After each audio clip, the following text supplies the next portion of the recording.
அன்பான இனிய உறவுகளே வணக்கங்க. என் முத்து ரெடி ஆகிட்டு இருக்காரு. அவர் வேலையை பார்க்குறதுக்கு, மீனா அவங்க வேலையை பார்க்க ரொட்டேட் வாழ்க்கையை ஆரம்பிச்சிட்டு இருக்காங்க. அந்த சமயம் பார்த்தீங்கன்னா மனோஜுக்கு கால் வருது. கால் வந்துட்டு ரோஹிணிக்கு வருதுங்க. 2 பேருக்குமே ஒரே நேரத்தில் வருது. என்னன்னு பார்த்தா மனோஜுக்கும் ஆர்டர் வருது, ரோஹிணிக்கு சீக்கிரம் வாங்க அப்படிங்கிறாங்க. வந்துட்டேன் மேடம் அப்படிங்கிறாங்களா. சீக்கிரம் உங்கள் கடையில் வந்து நாங்கள் எல்லாத்தையும் பார்க்குறோம். எங்கள் அப்பார்ட்மெண்ட்டுக்கு 275 வீட்டுக்கு நீங்கள் கொடுக்குற அளவுக்கு உங்ககிட்ட ஒருத்தர் இருக்கான்னு பார்க்கணும்ல அப்படிங்கிறாங்க. ஐயோ மேடம் அப்படிலாம் நினைக்காதீங்க மேடம், எல்லாமே இருக்குது அப்படிங்கிறாங்க. நீங்கள் சொன்னால் போதும், 275 வீடு என்ன 500 வீடு கூட நாங்கள் ரெடியாக உடனே பண்ணி தருவோம் அப்படிங்கிறாங்க. ஓகே ஓகே அப்படிங்கிறாங்க. நல்லா இங்கிலீஷ் ஓரளவுக்கு விஜயாவுக்கு தெரியும் தான். ஆனால் பார்த்தீங்கன்னா சப்ஸ்கிரைபர் அப்படின்னு சொல்கிறதுக்கு என்னது சக்கரையா அப்படிங்குது. என்னங்க சொல்கிறது போங்க. ஆனால் பார்வதி நல்லா இங்கிலீஷ்லாம் பேசுகிறாங்க. பார்த்தா என் ஃபோன் வந்த கையோட அவ்வளோ நல்லா அப்படியே ரோஹிணி பேசுகிறாங்களா. ஐயோ என் மருமக எப்படிலாம் பேசுகிறா அப்படின்னு சொல்லி பீத்திக்கிட்டு வருது. அண்ணாமலை ஒரு பார்வை பார்க்குறாரு பாருங்க, நம்மட்டு சிரிப்போட.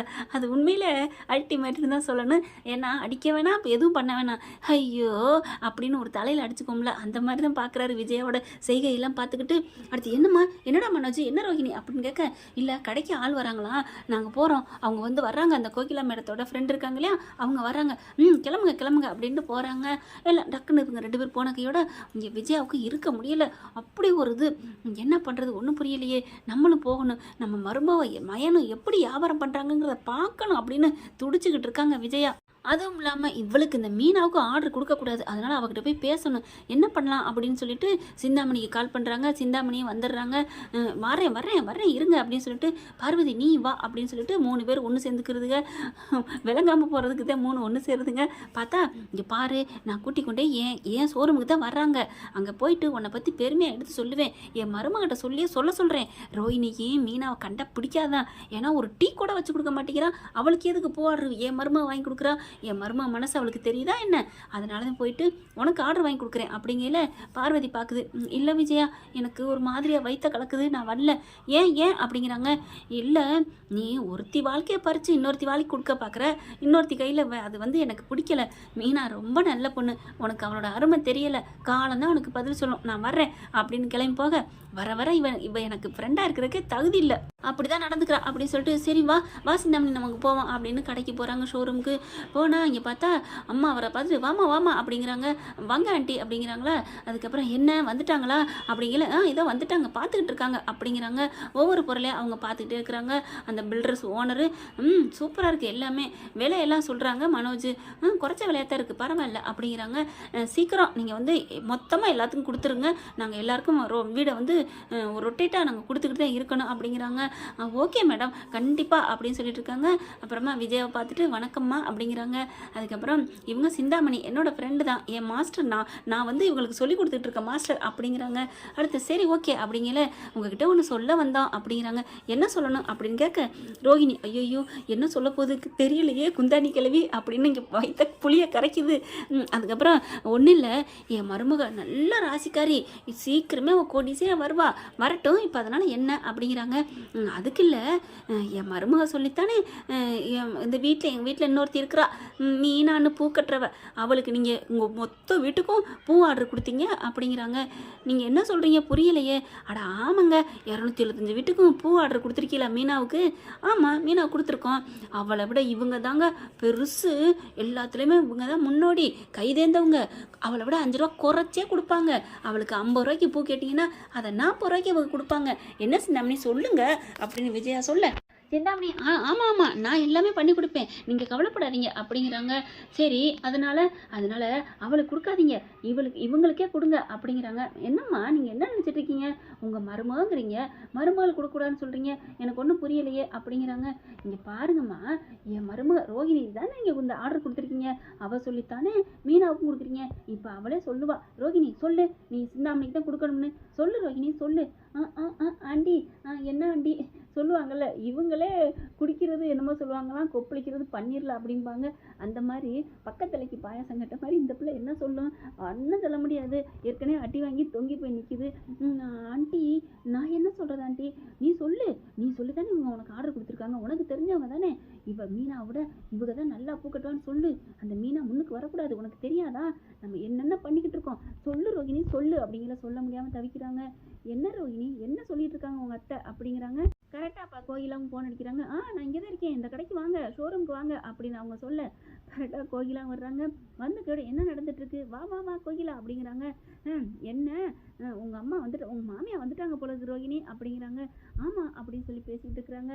அதுக்கப்புறம் பார்த்தீங்கன்னா என்ன புதுசாக இருக்குது, எங்ககிட்ட வந்து பேசிக்கிட்டு இருக்கீங்க அப்படின்னு அந்த அம்மா கேட்க, இல்லைம்மா நீங்கள் ஏன் அப்படிலாம் நினைக்கிறீங்க, எதுவும் நினைக்காதீங்க அப்படின்னு சொல்லிட்டு, இல்லை இந்த பூ ஆர்டரை வந்து என் மருமகளுக்கு சொன்னித்தானே நீங்கள் மீனாவுக்கு கொடுத்தீங்க, இப்போ இந்த சிந்தாமணி கொடுங்க, அதை சொல்லிட்டு போக தான் வந்தேன் அப்படிங்கிறாங்களா. என்னது உங்கள் மருமக ரோகிணி ஆர்டர் கொடுத்தாங்களா, என்னம்மா ரோகிணி என்ன சொல்லிட்டு இருக்காங்க, அது வந்து அப்படிங்கிற அந்த ஓனர் அம்மாவுக்கும் கோவம் வந்துடுது. என்னம்மா நீங்கள் நினச்சிட்டு இருக்கீங்க, உங்கள் பேர் என்ன விஜயாவா, விஜயா என்ன நினச்சிட்டு இருக்கீங்க, உங்கள் மருமக இதோ இந்த பிள்ளை பேர் என்ன ரோகிணி, ரோகிணி கொடுத்து தான் நான் வந்து மீனாவுக்கு ஆர்டர் கொடுத்துருக்கேன், ஏன் உங்கள் பையனுக்கே கொடுத்தேன்னு நினச்சிட்டு இருக்கீங்களா. என் மருமகளா தெரிஞ்சவங்க தான் நீங்கள், அவளோட ராசி தானே, அவளோட அதிர்ஷ்டம் தானே இவ்வளோ லட்சங்களுக்கு இதில் அதிபதி ஆக போகிறான், என்ன அப்படிங்கிறாங்க. என்னம்மா ரோகிணி உங்கள் மாமியார் என்ன சொல்கிறாங்க, ஐயோ ஆண்டி அவங்களுக்கு ஒன்றும் புரியல, அவங்க ஏதோ உளர்றாங்க. என்ன ரோகிணி நான் உளர்றேனா அப்படின்னு கேட்க, இல்லை ஆண்டி நீங்கள் போங்க நான் அப்புறம் பேசிக்கிறேன், நீ சும்மா நிறுத்து அப்படிங்கிறாங்க.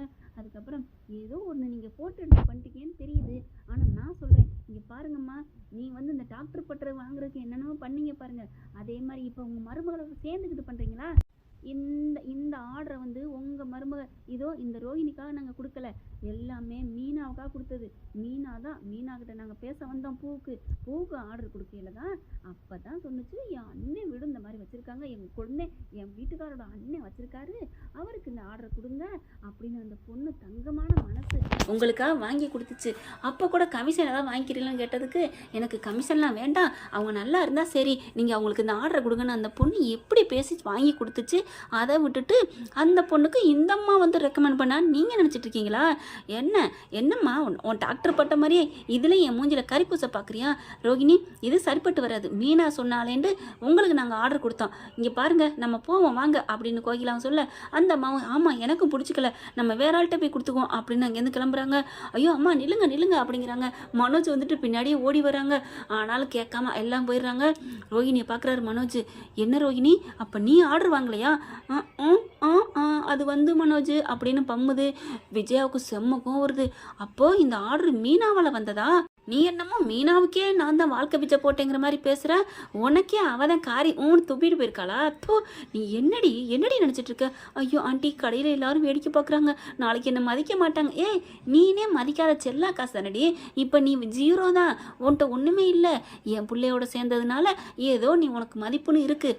இப்போ நீ ஒரு 10 பைசாக்கு புண்ணியம் இல்லாதவளா, உனக்கான வீட்டில் ஃபர்ஸ்ட் நைட்லாம் ஏற்பாடு பண்ணேன், மீனாவை போய் டார்ச்சர் பண்ணேன், ஒன்றும் இல்லாதவன்னு இன்னைக்கு அவள் கோடீஸ்வரி ஆக போகிற போல இருக்கே. அவளோட நல்ல மனசும் பொய் பேசாத நேர்ம மனசுக்கு அவள் நல்லா வந்துக்கிட்டு இருக்காடி. ஆனால் நீ பொய் புழுகிறத விடவே மாட்டியா, பொய்யிலே பிறந்து பொய்யிலே வளர்ந்த புலவர் பெருமானன்ற மாதிரி நீ அந்த மாதிரி அடி அப்படின்னு சொல்லிட்டு சும்மா அட்டி கொடுக்குறாங்க. ஐயோ ஆண்டிங்கிறாங்க. மனோஜ்னால அவருக்கு 40 லட்சம் போச்சேன்னு அப்படியே உறைஞ்சு போய் நிற்க, ரோஹிணி அப்படியே நிமிந்து பார்க்குது. மனோஜ் கேளு மனோஜ் அப்படின்ட்டு, நானே உறைஞ்சு போய் நிற்கிறேன், உன்னை அரைஞ்சு போய் நிற்கிற அம்மாவை நான் ஒன்றும் பண்ண முடியாது, நீ வாங்கிக்கோ அப்படிங்கிறாரு. என்ன ஃப்ரெண்ட் இப்படி நல்லா வாங்கி கட்டிக்கிட்டா ரோஹிணிக்கு பார்க்கவே நமக்கு சூப்பராக இருக்கும் தானே. எப்படியாவது ஒரு வகையில் மாட்டலான்னு நம்மளும் கற்பனையில் ஓட்டி பார்க்குறோம் குதிரையை. ஆனால் அது நொண்டிக்கிட்டு சண்டிக்கிட்டு போயிட்டு ரோஹிணியை தாங்க தூக்கி டாப்பில் நிற்க வைக்கிறாரு டைரக்டர். பார்க்கலாம் அந்த டைரக்டர் போய் என்ன பண்ண போகிறான், ரோஹிணியை எப்போ மாட்ட வைக்க போகிறான்ட்டு. ரோஹிணியை மாட்ட வச்சுட்டு வேறு கதையாங்க இருக்காது. எத்தனை ரசிகர்கள் பார்த்தீங்கன்னா ரோஹிணி எப்போ சிக்குவான்னு ஏங்கிக்கிட்டு இருக்கிறோம், சிக்காமலே போனால் நம்ம இது என்னது அப்படின்னு தானே போக தோணும். பார்க்கலாம் என்ன நடக்க போகுதுன்னு. இந்த பதிவு உங்களுக்கு பிடிச்சிருந்துச்சுன்னா உங்கள் பொண்ணான கையில் ஒரு லைக்கை போட்டு சப்ஸ்கிரைப் பண்ணிடுங்க. Thank you friends.